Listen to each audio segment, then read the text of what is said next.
नमस्कार दोस्तों, आइए आज एक स्पेशल टॉपिक मानसून पर डिस्कस करते हैं। मानसून ने न केवल भारत को एक नंबर वन इकोनॉमी बनाया, बल्कि मानसून की वजह से ही भारत गुलाम हुआ है। कैसे हुआ, इन सारे मुद्दे को डिटेल से डिस्कस करेंगे, क्योंकि 200 सालों तक भारत अंग्रेजों का गुलाम रहा।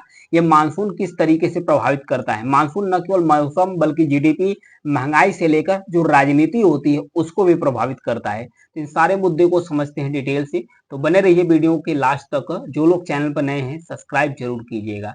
अगर भारत की मानसून की बात किया जाए तो भारत के जो आबादी है 50% जो भारत की आबादी है वो मानसून पर डिपेंड करती है। कहाँ पर डिपेंड करती है, आज भी मानसून पर निर्भर है। भारत में जो होने वाली कृषि है काफी हद तक मानसून पर निर्भर करती है। जून से सितंबर महीने तक जो साउथ वेस्ट है यानी कि जो दक्षिण पश्चिम मानसून है उससे भारत में जो 75% पानी है इसकी आवश्यकताएं पूरी होती है। बाकी जो सिंचाई 25% है वो नॉर्थ ईस्ट मानसून से पूरा होती है। रबी और खरीफ की फसलों की कटाई और बुआई भी मानसून पर ही निर्भर रहती है। खरीफ की फसल जैसे कि चावल हो गया, सोयाबीन हो गया, कपास हो गया, दाल हो गया, इनको भी पानी की अधिक आवश्यकता पड़ती है। इसी कारण से मानसून के शुरुआत में ही इसकी बुआई की जाती है। जो अच्छी अगर बारिश होती है तो भारत में कृषि उत्पादन बेहतर रहता है। दूसरी तरफ अगर सूखा पड़ता है तो उत्पादन कमजोर होता है, जिससे खाद्य पदार्थों की मांग तेजी से बढ़ जाती है। यानी कि जो डिमांड है ये बढ़ जाती है, जो सप्लाई है ये नहीं हो पाती है। तो नतीजा क्या निकलता है, महंगाई और उसके साथ साथ बेरोजगारी भी बढ़ती है। 7 साल में गेहूं की अगर होलसेल प्राइस की बात किया जाए तो यहाँ पर देखिए 2017 में बात किया जाए तो 1.29% तक इसकी वृद्धि हुई है। 2013 में 3 पॉइंट इतना वृद्धि हुआ, 19 में हुआ है 7.55%। 2020 में कमी आई है क्योंकि उस समय कोविड का दौर चल रहा था। 21 में और भी कमी आई थी। 22 में फिर एकाएक 14% की वृद्धि हो गई। 23 में फिर थोड़ा कमी आई है, 8% का ग्रोथ देखने को मिला है। कम बारिश की वजह से क्या होता है, आइए इसके बारे में थोड़ा सा एक नजर डाल लेते हैं। 2019 के मानसूनी सीजन में औसत से 33% कम बारिश हुई थी। ध्यान रखिएगा 2019 के सीजन में 33% से कम बारिश हुई थी। तो इसी साल का जो होलसेल प्राइस है इंडेक्स है उसमें अगर देखा जाए थोक बाजार में जो गेहूं के दाम है वो लगभग 7.5% तक बढ़ गए थे। 2018 में आधे से भी कम यानी कि लगभग 3% के आसपास था। साल 2022 के मानसून में देश के कई हिस्सों में जरूरत से कम बारिश हुई। 21 में जहां गेहूं के दाम घटे, वहीं 2022 में गेहूं के दाम 14% तक बढ़ गए थे। अगर जीडीपी की बात किया जाए, जीडीपी की हालत भी बिगड़ सकता है मानसून कैसे। इकोनॉमिक सर्वे 2022-23 का डाटा है, ध्यान रखिएगा। इकोनॉमिक सर्वे 2022-23 के डाटा के अनुसार भारत की जो 65% आबादी है वो गांव में निवास करती है। देश की 47%, ध्यान रखिएगा, देश की जो 47% आबादी है वो कृषि पर निर्भर करती है। पहले तो 65% आबादी गांव में रहती है, अब उसके बाद 47% जो जीडीपी है यानी कि 47% जो आबादी है वो कृषि पर निर्भर करती है। और उसमें से भी 15% जो भाग है, भारत की जो जीडीपी का 15% भाग है प्योर एग्रीकल्चर पर डिपेंड करता है। जब कम बारिश होती है तो कृषि उत्पादन पर प्रभाव पड़ता है। किसानों और ग्रामीण आबादी की जो खर्च करने की जो क्षमता है वो कमजोर हो जाती है। ऐसे में किसान को खर्च को अपने सीमित कर देता है। ट्रैक्टर या अन्य जो कृषि उपकरण है वो खरीदना कम कर देता है, सीधे कम खरीद सकता है। तो न केवल भारत का जो प्राइमरी सेक्टर है वो घाटे में चलता है, बल्कि जो ऑटोमोबाइल सेक्टर्स है ये भी घाटा में चलना शुरू करता है। प्लस उसके बाद जो उपकरण की इंडस्ट्री है वो भी माइनस में आना शुरू कर देती है। और भी समझते हैं इससे किस प्रकार से नुकसान होता है। अगर वही अधिक बारिश से बाढ़ और सूखा, भूस्खलन जैसे खतरे भी पैदा होते हैं, जो जनहानि के साथ साथ संसाधनों को भी नुकसान पहुंचाते हैं। इससे जो ट्रांसपोर्टेशन और टूरिज्म सेक्टर है, इससे आने वाली जो आय है ये भी माइनस में चली जाती है। अगर बात किया जाए world travel and tourism council के मुताबिक तो भारत की जो जीडीपी है उसमें 6% योगदान सिर्फ पर्यटन का है, यानी कि टूरिज्म सेक्टर्स का है। वहीं ट्रांसपोर्टेशन सिस्टम का बात किया जाए तो जीडीपी में कितना योगदान करता है, लगभग 9%, यानी कि 9% योगदान परिवहन के माध्यम से किया जाता है। वहीं जिस तरीके से पिछले ग्राफ में मानसून की वजह से फूड इन्फ्लेशन यानी कि जो महंगाई बढ़ी थी उस पर इम्पैक्ट देखने को मिला था, उसी प्रकार से यहाँ जीडीपी की ग्रोथ भी खराब मानसून के कारण असर देखने को मिल सकता है। 2019 के मानसून के कारण 2018 में 6.4% का ग्रोथ बढ़ गई थी, 2019 में लगभग 3.8 तक ये पिछड़ गई थी। ये था मानसून के कारण इस प्रकार से नुकसान हो रहा था। और भी क्या है मानसून की वजह से देखते हैं। मानसूनी हवाएं अरब सागर से बहती है, यहाँ पर देखिए ये है अरब सागर। मानसूनी हवाएं अरब सागर से बहती हुई भारत का जो दक्षिण पश्चिम तट है यानी मालाबार तट है, ये है मालाबार तट, भारत का ये मालाबार तट है, मालाबार तट तक आती है। इसे ही साउथ वेस्ट मानसून कहा जाता है। मानसून तेज गर्मी से भारत का मौसम है ऐसा है कि तमिलनाडु केरल में तरह तरह के मसाले, गुजरात महाराष्ट्र में कपास की खेती की जाती है। यानी कि जो तमिलनाडु केरल है यहाँ पर मसाले तरह तरह के उत्पादन होना शुरू कर देते मानसून की वजह से।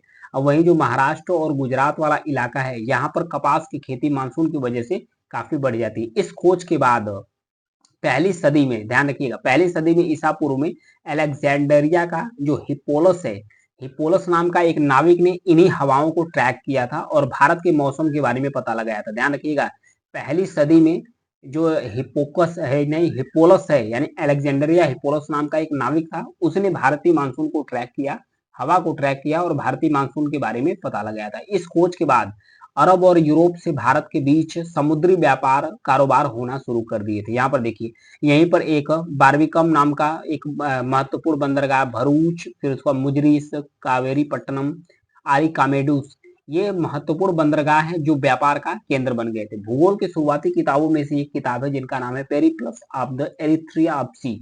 इसके मुताबिक जो मानसूनी हवा है इसकी खोज के बाद रोमन साम्राज्य और अरब देशों के अलावा अफ्रीका से भी भारत का जो कारोबार है तेजी से बढ़ना शुरू कर दिया था। ये है और अफ्रीका महाद्वीप, यहाँ से भारत की तरफ कारोबार बढ़ा। ये है अरब, अरब से भी व्यापार बढ़ा। प्लस उसके बाद जो भूमध्य सागर है इसके पास है रोमन साम्राज्य, यहाँ से भी भारत का व्यापार तेजी से बढ़ना शुरू कर दिया। मानसून के साथ बदलता है देश का सियासी समीकरण, यानी कि राजनीति भी मानसून के साथ बदल जाती है। कैसे बदलती है? जैसे कि बड़ी बड़ी पॉलिटिकल पार्टी होती है, तो पॉलिटिकल पार्टी करती क्या है, वादा करती है, मतलब कि सब्सिडी देती है किसानों को और कर्ज माफ करने के लिए कहती है कि बिजली का कर्ज माफ कर देंगे, पानी का माफ कर देंगे, ये सब अपना वादा कर देते हैं। अगर मानसून खराब हो जाता है, फिर पैदावार कम हो जाती है तो किसान प्रॉफिट में नहीं होते हैं, और फिर सरकार अगर किसी तरीके से इनका जो लोन माफी है और फिर उसका सब्सिडी नहीं दे पाती है, तो समीकरण इतना समीकरण इस तरीके से बदलता है कि जो सरकार है वो भी इस तरीके से बदल जाती है।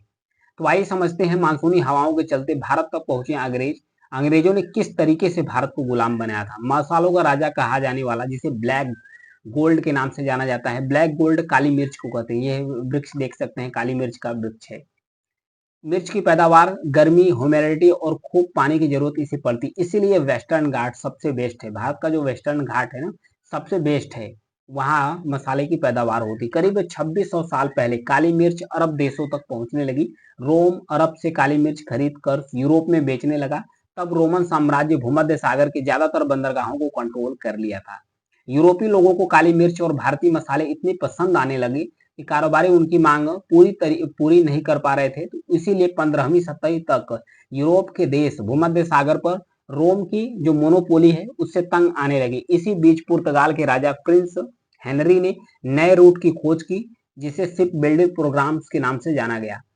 1497 में वास्को डिगामा को इस काम के लिए चुना गया। पुर्तगाल के थे वास्को डिगामा।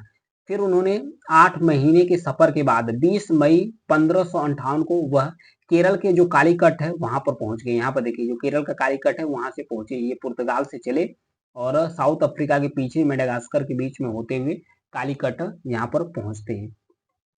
जब कालीकट पहुंचते हैं तो फिर क्या होता है, 3 महीने बाद वास्को डिगामा अपने साथ काली मिर्च लेकर पुर्तगाल वापस गए और उन्होंने 60 गुना मुनाफे पर बेचा। इसके बाद डच और अंग्रेज भी भारत आने लगे। 15वीं सदी में इन्हीं मसालों के कारोबार के बहाने पहले पुर्तगालियों, फिर 17वीं सदी तक अंग्रेजों ने भारत को गुलाम बनाया।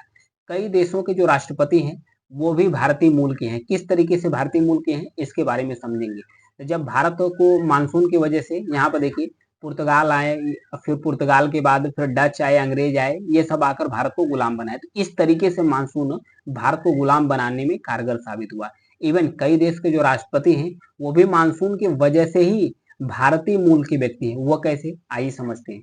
Fiji, Seychelles, Maldives, Mauritius, Guyana, Suriname, Trinidad and Tobago, नेटोल जैसे देशों में ज्यादातर भारतीय है। आखिर वे कैसे पहुंचे इसके बारे में समझते हैं। मानसून की वजह से इन देशों में भी मानसून की वजह से चाय और रबर की खेती होती थी। 18वीं से 20वीं सदी तक ये देश भी भारत की तरह ही ब्रिटेन के कब्जे में रहे। ऐसे में वहां काम करने के लिए मजदूरों की जरूरत पड़ रही थी। तो 1807 में कहाँ पर, Maldives, Seychelles, Mauritius, Guyana, Suriname, यहाँ पर भी मजदूरों की भारी जरूरत थी। तो 1807 में ब्रिटेन ने अपने देश में गुलामी को खत्म कर दिया था। उसके बाद मजदूरों की काफी ज्यादा किल्लत हो गई थी, बहुत ज्यादा दिक्कत हो रही थी गुलामी कानून खत्म होने के बाद ब्रिटेन में। तब अंग्रेजों की नजर भारतीय मजदूरों पर पड़ी। वे 5 से 7 लाख भारतीयों को इन देशों के काम करने के लिए इन देशों में ले गए। सभी एक एग्रीमेंट के तहत गए, जिसके चलते हुए गिरमिटिया मजदूर कहाए गए। मतलब कि एक एग्रीमेंट के तहत उनके ले गया गया, फिर बाद में उन्हें गिरमिटिया मजदूर कहा गया। फिर वहीं जाकर वो अंत में बस गए। 20वीं सदी के अंत तक इन देशों से अंग्रेजों का राज जब खत्म हो गया, लेकिन जो गिरमिटिया मजदूर है वो बनकर वहीं बस गए। और उन्हीं के जो वंशज हैं आज अलग अलग देशों के राष्ट्रपति बने हुए। सूरीनाम के राष्ट्रपति हैं, मॉरिशस के प्रधानमंत्री हैं, गुयाना के राष्ट्रपति हैं, त्रिनिदाद के राष्ट्रपति हैं। ये सब भारतीय मूल के जो गिरमिटिया मजदूर हैं उन्हीं के वंशज हैं। और कल्चर डिप्लोमेसी के बारे में अगर बात करते हैं तो ये भी मानसून का एक बड़ा हथियार है। कैसे? आर्ट और कल्चर्स यानी कि जो सांस्कृतिक खूबियां गतिविधियां हैं, भारत के जो सॉफ्ट पावर से उसको बढ़ाता है। भारत के सॉफ्ट पावर में मानसून का एक अहम रोल होता है। जैसे कि तीज हो गया, रक्षाबंधन हो गया, गणेश चतुर्थी हो गया, जन्माष्टमी, पूरी रथ यात्रा, ओणम जैसे त्योहार मानसून के दौरान ही मनाए जाते हैं। तो दुनिया भर से लोग इसे देखने के लिए आते हैं। सावन के महीने में हमारे यहाँ बारिश की कामना के लिए मल्हार राग गाने का चलन भी होता है। अकबर के 9 रत्नों में से तानसेन ने इस राग को बनाया था। सावन के समय ही पूर्वी उत्तर प्रदेश और बिहार में कजरी, झूला जैसे गाने चलते हैं। असम में बिहू, महाराष्ट्र में लावणी और कर्नाटक में भाव गीत गाया जाता है। मौसम की वजह से ये सब काम होता है, मौसम के वजह से। वही मानसून भारत को बनाता है बायोडायवर्सिटी का हॉटस्पॉट। कैसे बनाता है? मानसून की वजह से ही भारत का पश्चिमी तट यूनेस्को की जो वर्ल्ड हेरिटेज साइट है उसके लिस्ट में शामिल हो गया है। यह दुनिया का टॉप बायोडायवर्सिटी का जो नंबर है 8वें स्थान पर है। विश्व भर में जो बायोडायवर्सिटी घोषित की गई है उसमें से भारत का जो पश्चिमी घाट है ये बायोडायवर्सिटी इसे घोषित किया ही गया है। ये विश्व में 8वां स्थान रखता है। इस क्षेत्र में फैली हुई जो सह्याद्री की पहाड़ियां हैं ग्लोबल बायोडायवर्सिटी की हॉटस्पॉट है। इन पहाड़ियों में 400 से ज्यादा, ध्यान रखिएगा, इन पहाड़ियों में 400 से ज्यादा फ्लोरा, फौना और रेप्टाइल्स की प्रजातियां रहती है। 325, ध्यान रखिएगा, 325 पक्षियों और जानवरों की जो दुर्लभ प्रजातियां हैं यहाँ है, जो पूरी दुनिया में खत्म होने की कगार पर है लेकिन यहाँ बरकरार है। 299 पौधों की ऐसी प्रजातियां हैं जो खतरे में है। मानसून के दौरान पश्चिमी घाट के जंगलों में उड़ने वाले दुर्लभ मेढक भी देखने को मिलते हैं। ये मेढक और मानसून के समय ही उड़ने वाले मेढक उड़ते दिखते हैं। ये अपने हाथ के सहारे पेड़ों पर आसानी से चढ़ जाते हैं। अब ये लुप्त होने की कगार पर हैं। यानी कि इस तरीके से जो मानसून है न केवल भारत को एक नंबर 1 इकोनॉमी बनाया बल्कि भारत को गुलाम भी बनाया। अब गुलाम बनाने के साथ जो भारत का विस्तार भी हुआ है वो मानसून के कारण ही है कि भारत के जो वंशज हैं, भारतीय मूल के जो व्यक्ति हैं, अलग अलग देशों में राष्ट्रपति बन चुके हैं। तो ये था मानसून से संबंधित न्यूज। Thank you.